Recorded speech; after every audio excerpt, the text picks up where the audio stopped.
Shalom, जय मसीह की, praise the Lord. परमेश्वर का धन्यवाद हो कि प्रभु ने एक और मौका मुझे दिया कि मैं आपके बीच में परमेश्वर का जीवित और कभी ना बदलने वाला वचन लेकर आने पाऊँ। मैं परमेश्वर को धन्यवाद देती हूँ कि प्रभु ने बीते समय में अद्भुत रीति से संभाला, और मैं ये आशा करती हूँ कि परमेश्वर ने आप लोगों को भी अद्भुत रीति से संभाला होगा। आज के वचन में जाने से पहले आइए हम एक छोटी सी प्रार्थना करते हैं।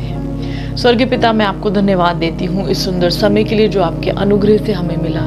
परमेश्वर, मैं धन्यवाद देती हूँ मेरे खुदावन, मेरे भाई और बहन के लिए प्रभु, जो यूट्यूब के माध्यम से इस समय मुझे सुन रहे हैं, देख रहे हैं। मेरे पिता परमेश्वर, मैं आपका महान अनुग्रह उनके ऊपर मांगती हूँ मेरे प्रभु। और आज का ये वचन प्रभु यीशु मसीह के महान नाम में मेरे भाई और मेरे बहन के जीवन में मेरे पिता परमेश्वर 30 नहीं 60 नहीं वरन 100 गुना फल लाने पाए मेरे खुदावन। और मेरे प्रभु, हम सभी लोग मेरे खुदावन आपके वचनों में जड़ पकड़कर और मजबूत होते हुए मेरे खुदावन यीशु मसीह के महान नाम में बढ़ते चले जाएं मेरे पिता। मैं धन्यवाद देती हूँ मेरे प्रभु कि आपने मेरी प्रार्थना को सुना और ग्रहण किया, प्रभु यीशु मसीह के महान नाम में, आमीन। प्रियो, बीते समय में हमने हाजिरा के बारे में देखा और सीखा और जाना कि किस प्रकार से परमेश्वर हमारे जीवन के अंदर, हमारे कठिन समय में, हमारे अकेलेपन में अलौकिक रूप से हमारी सहायता करता है। हम देखते आ रहे हैं कि परमेश्वर महान है और परमेश्वर अद्भुत है। हालेलुया। और परमेश्वर हम लोगों से क्या चाहता है? हम सभी जानते हैं कि प्रभु यीशु मसीह शीघ्र आने वाले हैं, और बाइबल में बहुत सी जगहों में प्रभु यीशु मसीह ने अपने अभिषिक्तों के द्वारा इस बात को बताया है कि वो शीघ्र आने वाला है। और ये ज़रूरी है कि मेरे और आपका जीवन एक तैयारी का जीवन होना चाहिए। हालेलुया। देखिए, जब प्रभु यीशु मसीह का आगमन होगा तो उसके लिए हमें तैयार होने की ज़रूरत है। जिस प्रकार से एक दुल्हन अपने आप को तैयार करती है जब उसका दूल्हा आने वाला होता है, उसी प्रकार से जो कलीसिया है वो परमेश्वर की, प्रभु यीशु मसीह की क्या है? दुल्हन है, जिसको आत्मिक रीति से परमेश्वर के लिए तैयार होना है। और परमेश्वर चाहता है कि हमारा जीवन एक तैयारी का जीवन होने पाए। हालेलुया। जब हम देखते हैं परमेश्वर के वचन के अंदर पहला थिस्सलुनीकियों उसका 4 अध्याय और उसका 16 और 17 इस प्रकार से कहता है। देखिए, यहाँ लिखा है, क्योंकि प्रभु आप ही स्वर्ग से उतरेगा, उस समय ललकार और प्रधान दूत का शब्द सुनाई देगा और परमेश्वर की तुरही फूकी जाएगी, और जो मसीह में मरे हैं वो पहले जी उठेंगे। तब हम जो जीवित हैं और बचे रहेंगे उनके साथ बादलों पर उठा लिए जाएंगे कि हवा में प्रभु से मिले, और इस रीति से हम सदा प्रभु के साथ रहेंगे। हालेलुया। कितनी महान आशा परमेश्वर ने मुझे और आपको अपने पवित्र वचन के द्वारा दी है कि हम सदैव परमेश्वर के साथ में रहेंगे, अपने जीवित प्रभु यीशु मसीह के साथ में रहेंगे। अब कौन लोग हैं जो परमेश्वर के साथ रहेंगे हमेशा के लिए? वे कौन लोग हैं जो प्रभु के साथ में सर्वदा के लिए 1000 वर्ष के लिए परमेश्वर के साथ में राज्य करेंगे? हालेलुया। ये हमें समझने की ज़रूरत है। क्या आज के इस भागदौड़ की ज़िंदगी के अंदर, इस समय के अंदर जिसमें मैं और आप जी रहे हैं, इस संसार के अंदर, क्या हमारे पास समय है कि हम परमेश्वर को दे सकें? क्या हमारे पास वो आज्ञाकारिता है कि हम परमेश्वर को दिखा सकें? क्या हमारे पास वो विश्वास है कि हाँ, जब प्रभु आएगा तो मैं उसके पास बादलों में उठा ली जाऊंगी या उठा लिया जाऊंगा? प्रियो, बहुत से लोग इस बात का दावा करते हैं कि हम तो परमेश्वर के साथ में रहेंगे, हम तो यीशु मसीह के साथ में जाएंगे। कई बार हम देखते हैं कि अगर कोई मर जाता है, चाहे वो किसी भी धर्म का हो, उसके आगे कई बार हम देखते हैं उसके आगे लिखा होता है स्वर्गीय। चाहे उसने कैसे भी काम किए हो, चाहे उसने बुराई की हो अपने जीवन के अंदर, चाहे उसने गलत काम किए हो, चाहे उसने कितने भी खून किए हो, चोरी की हो, बुरी बातें करी हो, कितने मर्जी पाप किए हों, लेकिन फिर भी उसके नाम के आगे क्या लिख दिया जाता है? स्वर्गीय। क्या सचमुच में बाइबल के अनुसार ऐसे लोग जो पाप भी करते हैं, पाप में जीवन बिताते हैं, स्वर्ग के वारिस होंगे? नहीं, परमेश्वर के वचन के अनुसार स्वर्ग के वारिस वे ही लोग होंगे जो प्रभु यीशु मसीह के ऊपर विश्वास करते हैं, जो प्रभु यीशु मसीह की आज्ञाओं का पालन करते हैं, जो खुदावंद के वचनों को अपने पूरे हृदय के साथ में मानते हैं और अपने जीवन के अंदर एक अनुशासित जीवन जीते हैं। हालेलुया। परमेश्वर चाहता है कि हम पूरी विश्वास योग्यता के साथ उसके साथ साथ चलने पाएं। और जब हम इस वचन को पढ़ते हैं जो पहला थिस्सलुनीकियों उसका 4 अध्याय और उसका 16 और 17 में हम देखते हैं कि जब प्रभु यीशु मसीह हमें लेने के लिए आएगा। अब यहाँ पर 2 प्रकार के इवेंट्स हम देख सकते हैं बाइबल के अंदर। एक है प्रभु यीशु मसीह का आना, जिसकी और वो समय जब हम उठा लिए जाएंगे, जहां प्रभु यीशु मसीह पृथ्वी पर नहीं आएंगे, वो सिर्फ बादलों में रहेंगे और वहां पर उसके जो लोग हैं, जो धर्मी लोग हैं, जो खुदावन की भेड़ें हैं, उनको वो उठा लेगा, उनको वो आसमान में उठा लेगा। और वो कैसे उड़ेंगे? उनके पास पवित्र आत्मा की सामर्थ होगी। प्रियो, जब हमारे पास पवित्र आत्मा की सामर्थ होगी, पवित्र आत्मा की आग होगी, तभी मैं और आप परमेश्वर से आकाश में बातें कर सकते हैं। यदि हमारे पास पवित्र आत्मा की आग नहीं है, यदि हमारी कुप्पियों में तेल नहीं है, तो हम खुदावंद के पास नहीं जा सकते, तो हम उड़ नहीं पाएंगे। हम परमेश्वर के वचन में देखते हैं प्रेरितों के काम और उसका 8 अध्याय और उसका 26 से जब हम पढ़ते हैं तो यहाँ पर हमको देखने के लिए मिलता है कि फिलिप्पुस जो है वो एक खोजे के पास भेजा जाता है, और यानी कि एक ट्रांसजेंडर के पास वो भेजा जाता है। और जो वो व्यक्ति है, जो वो खोजा है, वो परमेश्वर के कलाम को पढ़ता है। और वो जब पढ़ रहा है तो उसको समझ में नहीं आ रहा है कि वो क्या पढ़ रहा है, उसको पता नहीं है। वो पढ़ तो रहा है लेकिन वो समझ नहीं पा रहा है। तो वहाँ जब फिलिप्पुस जाता है, वो उसको परमेश्वर के वचन जो वो पढ़ रहा है उसको वो वचन समझाता है। मैं यहाँ पर आपके लिए आगे से पढ़ती हूँ। प्रेरितों के काम उसका 8 अध्याय और उसका 39वां वचन, 39 वचन। जब वो जल में से निकलकर ऊपर आए तो प्रभु का आत्मा फिलिप्पुस को उठा ले गया और खोजे ने उसे फिर ना देखा और वो आनंद करता हुआ अपने मार्ग पर चला गया। हालेलुया। यहाँ हम देखते हैं कि फिलिप्पुस को परमेश्वर के पवित्र आत्मा ने उठाया। पवित्र आत्मा, यहाँ आत्मा लिखा है, इसका मतलब है कि परमेश्वर के पवित्र आत्मा ने फिलिप्पुस को उस स्थान से, जिस स्थान पे उसने उस खोजे को बैप्टिज्म दिया, बपतिस्मा दिया, उस स्थान से उठाया और उसको वो दूसरे स्थान पर ले गया। तो ये जो इंसिडेंट है, ये एक प्रकार से हमें रैप्चर के बारे में बताता है कि किस प्रकार से फिलिप्पुस के अंदर परमेश्वर का पवित्र आत्मा क्रियान्वित था। उसके भीतर वो पवित्र आत्मा की आग क्रियान्वित थी कि वो हवा में उड़ गया और दूसरे स्थान पे परमेश्वर ने उसको पहुंचाया। इसी प्रकार से हमारे साथ होगा जब हम एलिया का देखते हैं। एलिया का रैप्चर किस प्रकार से हुआ परमेश्वर के वचन में हमें देखने को मिलता है। हानोक का रैप्चर किस प्रकार से हुआ हमें देखने के लिए मिलता है। वो अपने आप से नहीं उड़े, वो पवित्र आत्मा की सामर्थ के द्वारा उड़े। और जब परमेश्वर अपने लोगों को लेने के लिए बादलों में आएंगे, जब प्रभु यीशु मसीह आएंगे, तो हम लोग जो अपने आप को विश्वासी कहते हैं, क्या हम उसके साथ जाएंगे? क्या हम उसके सामने खड़े होने योग्य बन पाएंगे? देखिए, जिस प्रकार से हम जब किसी नौकरी के लिए जाते हैं या कहीं पर इंटरव्यू के लिए जाते हैं तो कुछ योग्यताएं होती है जो हमको मिलनी जरूरी हैं। अगर आप डॉक्टर की नौकरी के लिए जाएंगे तो कुछ प्रकार की डिग्रियां हैं जो आपको मिलनी चाहिए, तभी आपको उसकी उपाधि मिलेगी।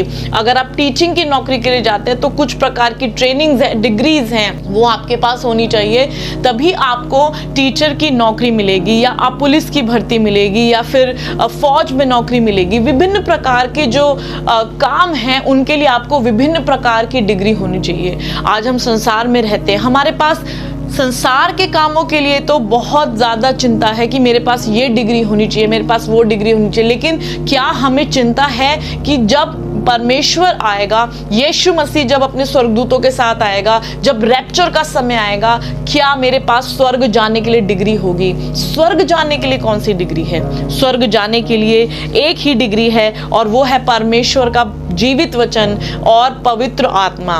पवित्र आत्मा बिना परमेश्वर के वचन के मेरे और आपके जीवन के अंदर काम नहीं करता। यदि आप चाहते हैं कि पवित्र आत्मा आपके जीवन में काम करे, यदि आप भी चाहते हैं कि पवित्र आत्मा ने जिस प्रकार से फिलिप्पुस को हवा में उठाया, उसी प्रकार जब खुदावंद यीशु मसीह आए तो मैं और आप भी हवा में उससे बातें करें। तो हमें आज अपने जीवन को परमेश्वर के वचन से और उसके पवित्र आत्मा से भरने की बहुत बहुत बहुत ही ज्यादा जरूरत है।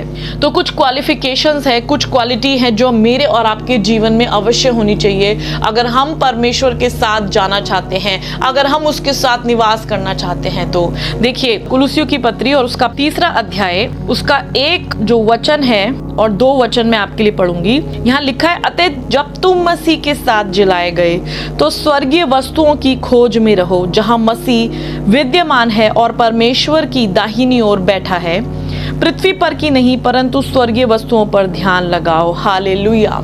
यहाँ पे पौलुस कुलुस्सियों की पत्री को, कुलुस्सियों की जो कलीसिया है उनको इस पत्री में साफ तौर पर बता रहा है कि हमारा मन किस जगह होना चाहिए। हमारा मन स्वर्गीय वस्तुओं की ओर लगा होना चाहिए, ना कि इस पृथ्वी के ऊपर। इस संसार के अंदर हमें विभिन्न प्रकार की चिंताएं हैं। क्या मेरा अपना घर होगा? क्या मेरी अपनी कार होगी? क्या मेरे बच्चे अच्छे स्कूल में पढ़ पाएंगे? क्या मुझे अच्छी नौकरी मिलेगी? क्या मेरा ये हो जाएगा? क्या मेरी शादी होगी? क्या मेरा वो होगा? मेरा मेरा मेरा हम लगे रहते हैं दुनिया की बातों को ढूंढने में, दुनिया की चीजों को खोजने में हम लगे रहते हैं। मेरा आपसे आज एक सवाल है, क्या कभी हमने स्वर्गीय वस्तुओं की खोज करने में अपने मन को लगाया, या हम अभी भी संसार की बातों में, उसकी अभिलाषाओं के अंदर फंसे हुए हैं? प्रियो, ये समय संसार के अंदर फंसने का नहीं है।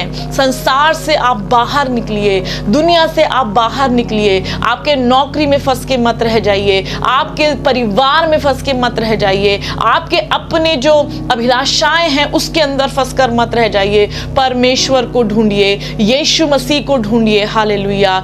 पृथ्वी पर की नहीं वरन स्वर्गीय वस्तुओं की ओर ध्यान लगाइए। क्या मेरा वीजा हो जाएगा? क्या मैं यूएस जा पाऊंगी? क्या मैं यहाँ जा पाऊंगा? क्या मैं वहां जा पाऊंगा? आज हम दुनिया भी बातों की खोज में लगे हुए हैं। आज हम दुनिया को अपने हृदय में हमने मूर्ति की तरह बसा लिया है और यीशु मसीह को हमने अपने दिल से बाहर खड़ा कर दिया है। और उसको तभी याद करते हैं जब हमें लगता है कि हाँ, अभी मुझे परमेश्वर से प्रार्थना करनी चाहिए। मैं प्रार्थना कर तो रही हूँ, मैं प्रार्थना कर तो रहा हूँ। हम हमेशा परमेश्वर के ऊपर अपनी मर्जी थोपने की कोशिश करते हैं, लेकिन क्या कभी हमने परमेश्वर की क्या मर्जी है हमारे जीवनों के लिए जानने की कोशिश की? मुझे काफी समय लगा परमेश्वर की मर्जी को जानने के लिए, मेरे जीवन के लिए, परमेश्वर के उद्देश्य को जानने के लिए।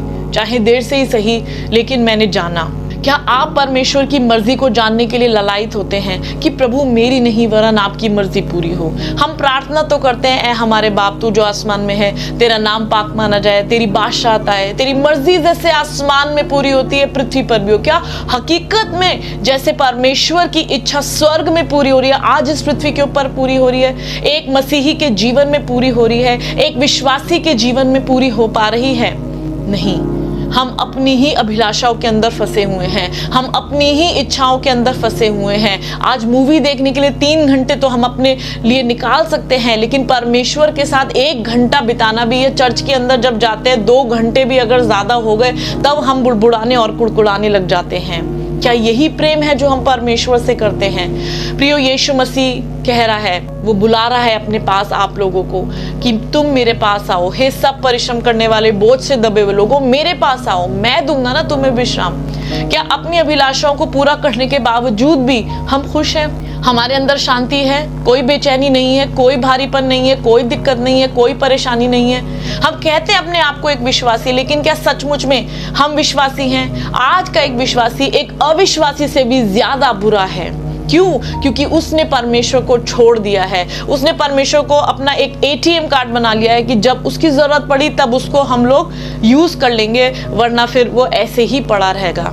प्रियो, हम ऐसा ना करें। आज ही समय है कि हम पश्चाताप करें और मन फिराएं और उसकी ओर हम वापस से आ जाएं और स्वर्गीय वस्तुओं की खोज में रहें, पृथ्वी पर की बातों की ओर नहीं, पृथ्वी पर की नहीं लेकिन स्वर्गीय वस्तुओं की खोज में लगें और उन्हीं पर ध्यान लगाएं। उन पर ध्यान लगाने के लिए पौलुस ने बोला है। आज हमारे ध्यान में क्या चलता है? कई बार हम कलीसिया में बैठे होते हैं, लेकिन हमारे ध्यान में नौकरी क्या होगी, नौकरी में क्या होगा, ऑफिस में क्या होगा, मेरे स्कूल में क्या होगा, यहाँ क्या होगा, वहाँ क्या होगा, ये सब बातें चलती रहती हैं। और फिर हम क्या करते हैं? परमेश्वर का वचन वहीं सुन के वहीं छोड़ के चले आते हैं। इसीलिए हमारे जीवन में कोई परिवर्तन नहीं, इसीलिए हमारे जीवन में कोई भी बदलाव नहीं है। जब तक हम परमेश्वर के वचन का मनन नहीं करेंगे, जब तक हम परमेश्वर के वचन को प्रथम स्थान अपने जीवन के अंदर नहीं देंगे, उसके वचन का विचार नहीं करेंगे, उसके वचन पर अभ्यास नहीं करेंगे, हमारे जीवन ज्यों के त्यों रहेंगे, वो कभी भी नहीं बदलेंगे। अपने जीवन के अंदर तरक्की अगर आप देखना चाहते हैं, यीशु मसीह के साथ अगर आप सदैव रहना चाहते हैं, तो उसके वचन को अपने मन के अंदर हमें धारण करना है। कुलुसियो 2 और उसका 6 और 7वां पद इस प्रकार से कहता है, अतः जैसे तुमने मसीह यीशु को प्रभु करके ग्रहण कर लिया, वैसे ही उसी में चलते रहो। क्या हमने ग्रहण तो कर लिया प्रभु यीशु मसीह को, क्या हम वैसे ही उसी में चल रहे हैं? क्या हम वैसे ही उसकी मर्जी को पूरा करने की कोशिश कर रहे हैं? क्या हम प्रभु की मर्जी को जानने की कोशिश भी करते हैं, प्रयास करते हैं?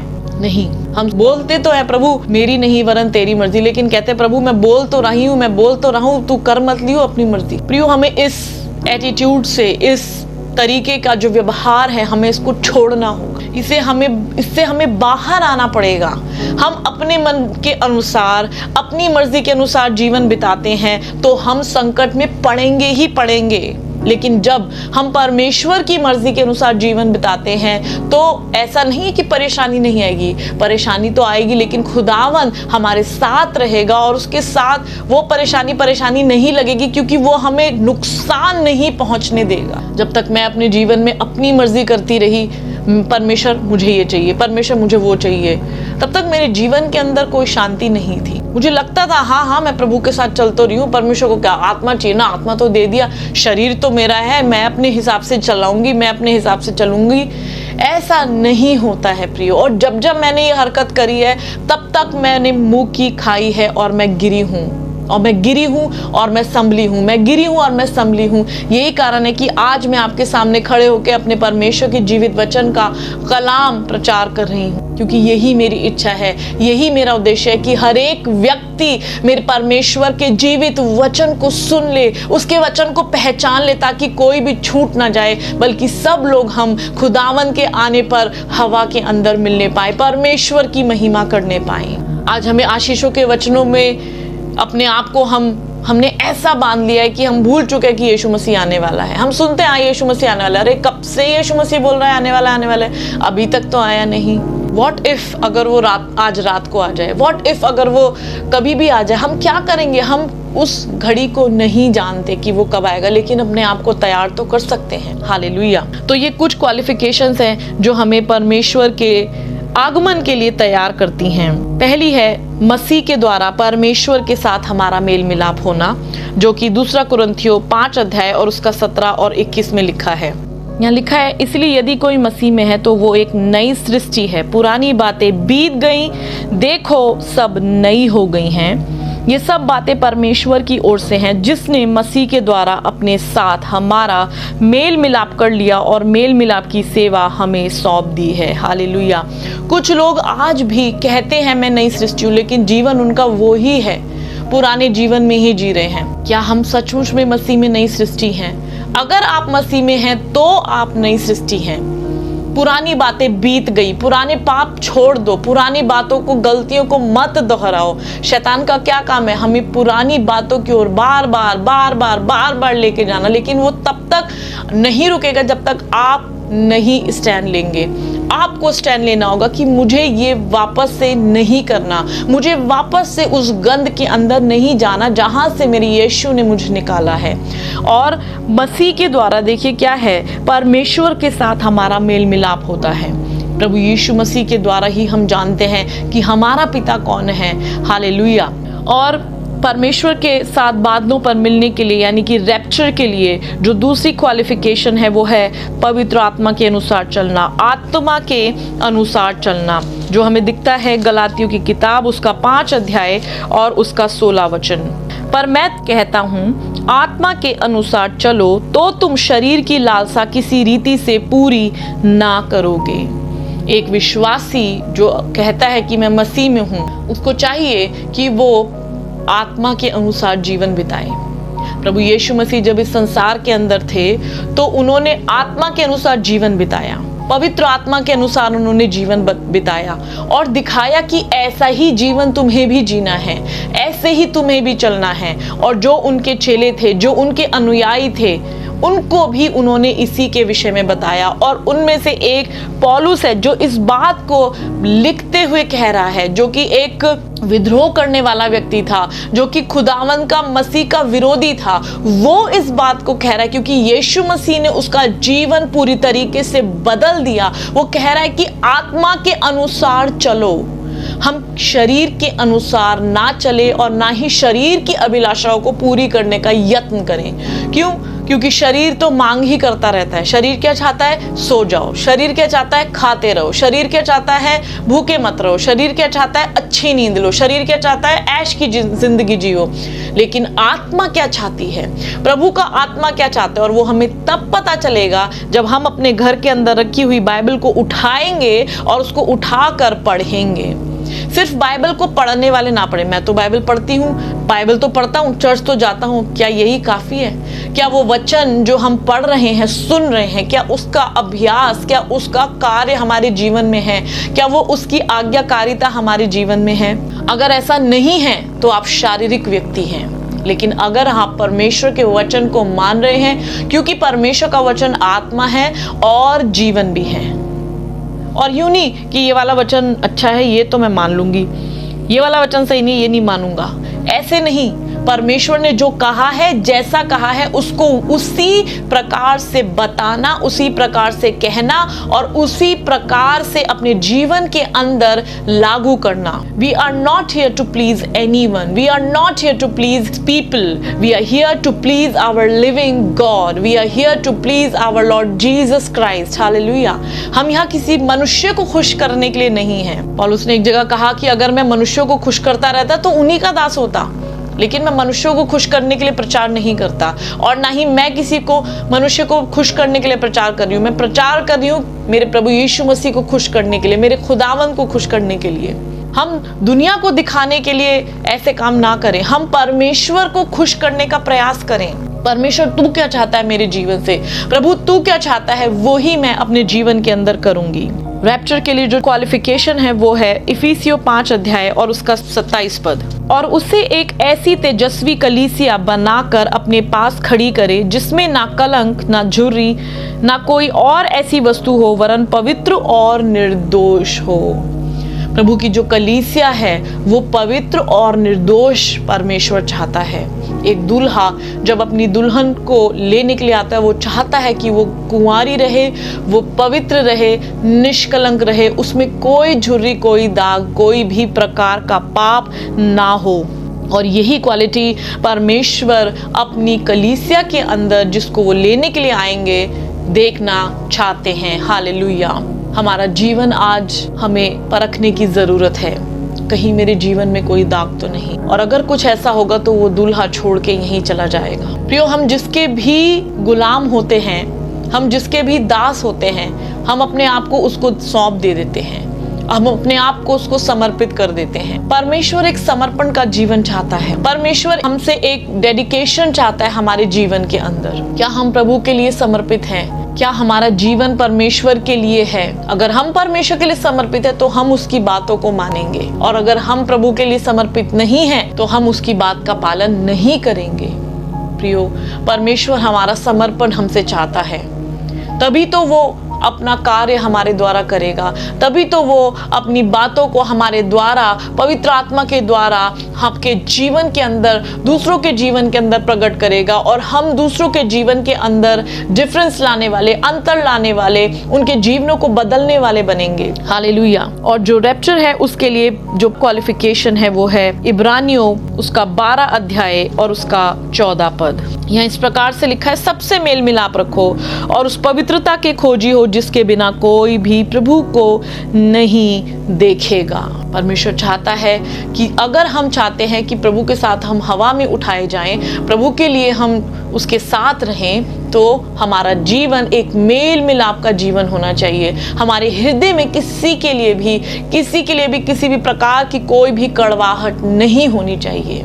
और अगर ऐसा है तो आज ही ये समय है कि हम अब उन लोगों को जिन्होंने हमारे साथ कितना भी बुरा किया हो उन्हें हम क्षमा करें। मेरा एक समय था जब लोगों ने बहुत सी बातें मेरे विषय में कही, बहुत सी बातों को मैं सह कर यहाँ पर पहुंची हूँ, लेकिन मैंने उनको माफ किया क्योंकि मैं जानती हूँ अगर मैं उनको क्षमा नहीं करूंगी तो परमेश्वर भी मुझे क्षमा नहीं करेगा। प्रभु यीशु मसीह ने कहा अपने शत्रुओं से प्यार करो और जो तुम्हें सताते हैं उनके लिए तुम आशीष मांगो। अगर कोई हमारे विषय में कुछ भी बोलता है तो हमें गुस्सा आ जाता है, हमें क्रोध आ जाता है, हम बेचैन हो जाते हैं बदला लेने के लिए। प्रियो, ये यीशु मसीह का स्वभाव नहीं हो सकता, ये प्रभु का स्वभाव नहीं है। हमें इन बातों पर जय पानी है। मेरे भीतर भी बहुत सा क्रोध रहा, मेरे भीतर भी बहुत सी बातें रही, लेकिन परमेश्वर के अनुग्रह से मैंने उन पर जय प्राप्त करी और अभी भी परमेश्वर उन बातों के अंदर मेरे जीवन के अंदर काम कर रहा है। हम अपने हृदय में कड़वाहट को लेकर परमेश्वर के सम्मुख नहीं आ सकते। और दूसरी बात जो परमेश्वर चाहता है वो है परमेश्वर की उस पवित्रताई के खोजी बनना जिसके बिना हम कभी भी परमेश्वर को नहीं देखेंगे। हमारी आंखें पवित्र होनी चाहिए। छोटे बच्चों का एक गीत है जो संडे स्कूल में उनको सिखाया जाता है, खबरदार छोटी आंख क्या देखती। आप अपने बच्चों को सिखाते होंगे ये भजन। क्या हम अपने जीवन में इसको लागू करते हैं कि खबरदार छोटी आंख क्या देखती, मेरी आंख क्या देखती है, मुझे कौन देखेगा, मैं तो कमरे में बंद हूँ, अपने कमरे में बंद, मेरा फोन मेरे हाथ में, मैं जो चाहे देख सकता हूँ, मुझे देखने वाला कौन है, यहाँ पे तो अंधेरा है, मुझे कौन देख रहा है। दाऊद कहता है परमेश्वर जो काम मैंने अंधियारे में किए हैं वो तूने उजियाले में देखे हैं, क्योंकि तेरे लिए उजियाला और अंधियारा दोनों एक जैसे हैं। तो हम ये ना सोचे कि अब मेरे माता पिता मुझे नहीं देख रहे हैं, मेरा कोई मुझे साथी संगी नहीं देख रहा है, मेरी पत्नी मुझे नहीं देख रही है, मेरा पति मुझे नहीं देख रहा है, तो मुझे कोई नहीं देख रहा है। परमेश्वर की दृष्टि आपके ऊपर है प्रियो। और आज शैतान ने ऐसी ऐसी चीजें लाकर खड़ी कर दी हैं कि आप उसको देखे बिना नहीं रह सकते हैं। ऐसी अभिलाषाओं से हमें भागना है। मेरे जवान भाई और बहन, अगर आप मुझे इस समय YouTube के माध्यम से देख रहे हैं तो मैं आपसे कहना चाहती हूँ कि परमेश्वर का वचन कहता है कि जवानी की अभिलाषाओं से भाग और जो शुद्ध मन से प्रभु का नाम लेते हैं उनकी संगति कर। हमें जवानी की अभिलाषाओं से भागना है। कई लोग आज भी अपने जीवन के अंदर बेकार की अभिलाषाओं के अंदर फंसे हुए हैं। आपका जीवन व्यर्थ नहीं है, आपका जीवन प्रभु यीशु मसीह के लिए है। हालेलुया। नहीं मुझे ऐसा महसूस हो रहा है, मुझे वैसा महसूस हो रहा है, मुझे ये महसूस हो रहा है, आपको कुछ भी महसूस हो रहा है, आप प्रभु यीशु मसीह के पास आइए और अपने उस फीलिंग को खुदावंद को दे दीजिए। ऐसा नहीं है कि कोई भी व्यक्ति पवित्र था बाइबल के अंदर, सबने पाप किया है, सब कहीं ना कहीं गिरे हैं, लेकिन सबने माफी भी मांगी है परमेश्वर ने और उनको क्षमा किया है। मैं आपके सामने आज खड़े होकर प्रचार कर रही हूँ, मैं यूं नहीं कह रही मैं पूरी तरीके से पवित्र हूँ, नहीं, मैंने भी बहुत सी गलतियां की, मैंने भी बहुत से पाप किए, लेकिन प्रभु ने, मेरे परमेश्वर ने मुझे माफ किया और मुझे नया बनाया, मुझे उठाकर उसने खड़ा कर दिया। प्रभु का वचन कहता है धर्मी अगर 7 बार भी गिरे तो भी वो उठकर खड़ा होगा। हालेलुया। और आप चिंता ना करें कि मैं इस पाप के अंदर फंसा हुआ हूँ, मैं इस पाप के अंदर फंसी हुई हूँ, मैं इस पाप से कैसे निकलूं, ये वीडियो मैं बार बार क्यों देखती हूँ, ये वीडियो मैं बार बार क्यों देख रहा हूँ। मैं यीशु मसीह के नाम में आज इस गंदी लत की आत्मा को तोड़ती हूँ। In the name of Jesus Christ I set you free in Jesus mighty name. Hallelujah. Be free in the mighty name of Jesus Christ, be set free in Jesus mighty name. Hallelujah. Lord, touch this daughter. Lord, touch my son in the name of Jesus Christ, Lord. Hallelujah. Lord, touch them right now. And Lord, make them free, Lord Jesus. Hallelujah. Set them free in Jesus' mighty name, Father, Lord. Hallelujah. स्वतंत्र हो जाएं, आजाद हो जाएं। प्रभु के लिए आपके पास बहुत बहुत बहुत बड़ी योजना है। हालेलुया। और जो क्वालिफिकेशन है रैप्चर के लिए वो है 1 यूहन्ना उसका 1 अध्याय और उसका 7 वचन। यहाँ इस प्रकार से लिखा है, पर यदि जैसा वो ज्योति में है वैसे ही हम भी ज्योति में चलें तो एक दूसरे से सहभागिता रखते हैं और उसके पुत्र यीशु का लहू हमें सब पापों से शुद्ध करता है। हालेलुया। जैसा खुदावन ज्योति में चला, जैसा प्रभु यीशु मसीह ज्योति में चला, और वो ज्योति कौन है? उसकी जो ज्योति है वो है पवित्र आत्मा। जैसे वो खुदावन हमारा परमेश्वर ज्योति में है वैसे ही हमें भी ज्योति में चलना है, यानी उसकी उपस्थिति में हमें बने रहना है। जहाँ पर रोशनी हो रही है इस समय, अगर आपके घर में लाइट है, जैसे आप लाइट है तो आप मुझे देख पा रहे हो, अगर लाइट नहीं होगी तो आप मुझे नहीं देख पाओगे। तो अगर आपको कुछ देखना है तो आपको लाइट में आना पड़ेगा और रोशनी में ही हमें पता चलेगा कि कौन सा सामान कहाँ रखा है, तो हम टकराएंगे नहीं, तो हम गिरेंगे नहीं। लेकिन यदि हम अंधकार में चलेंगे तो हमें पता ही नहीं होगा और हम क्या होंगे, गिरते पड़ते रहेंगे। इसलिए परमेश्वर चाहता है कि जैसे वो ज्योति में है, वो अत्यंत महान बड़ी ज्योति के अंदर रहने वाला परमेश्वर है, हालेलुया, जिसने सारे संसार को बनाया, जिसने इतनी बड़ी बड़ी ज्योति बनाई, आकाश का तारागण बनाया, चांद और सूरज को बनाया, जो सूरज इतनी ज्यादा रोशनी देता है, दिन में इतनी ज्यादा रोशनी देता है कि हमें लाइट की जरूरत नहीं पड़ती। वो परमेश्वर वो कितनी महान ज्योति में रहता होगा, आप कल्पना कर सकते हैं, आप इमेजिन कर सकते हैं कि कितनी महान ज्योति में उस तमाम ज्योतियों को बनाने वाला परमेश्वर रहता है, हालेलुया। और उसी की ज्योति में वो चाहता है कि मैं और आप चलें। जो रैप्चर के लिए जो क्वालिफिकेशन है वो है प्रकाशित वाक्य उसका 20वां अध्याय और उसका 6वां पद। धन्य और पवित्र वह है जो इस पहले पुनरुत्थान का भागी है। ऐसों पर दूसरी मृत्यु का कुछ भी अधिकार नहीं, पर वे परमेश्वर और मसीह के याजक होंगे और उसके साथ 1000 वर्ष तक राज्य करेंगे। ये जो पहला पुनरुत्थान है, प्रभु यीशु मसीह यूहन्ना को बताते हुए इस बात को बता रहे हैं। यूहन्ना उन सब चीज़ों को देख रहा है और वो पहले पुनरुत्थान के बारे में बता रहा है। जो सबसे पहला पुनरुत्थान किसका हुआ? प्रभु यीशु मसीह का। और जब प्रभु यीशु मसीह जी उठा तो फिर जो बाकी के जो मरे हुए लोग हैं वे भी जी उठेंगे यीशु मसीह को देखने के लिए। जो उसके अपने बेटे बेटियां हैं जो महिमा में सो गए हैं, वो वापस से उठेंगे और उसके साथ हो लेंगे, हालेलुया। तो ये सारी क्वालिफिकेशन हमारे जीवन के अंदर होनी चाहिए और वो उस पुनरुत्थान के क्या होंगे? भागी होंगे। वो पुनरुत्थान जो यीशु मसीह ने तो अपनी मृत्यु के बाद किया, लेकिन जो आने वाले जो समय है उसके अंदर जो वो पुनरुत्थान होगा उसके भागी होंगे और वे यीशु मसीह को देखेंगे, हालेलुया। ये वे लोग हैं जिनकी आत्मा का पुनरुत्थान हो गया है, हालेलुया। क्या मेरी आत्मा का पुनरुत्थान हुआ है? यहाँ पे 2 प्रकार से पुनरुत्थान को बताया गया है। एक तो हमारे शरीर का है, दूसरा है हमारी आत्मा का। हमारी आत्मा प्रभु में पुनर्स्थापित होनी जरूरी है।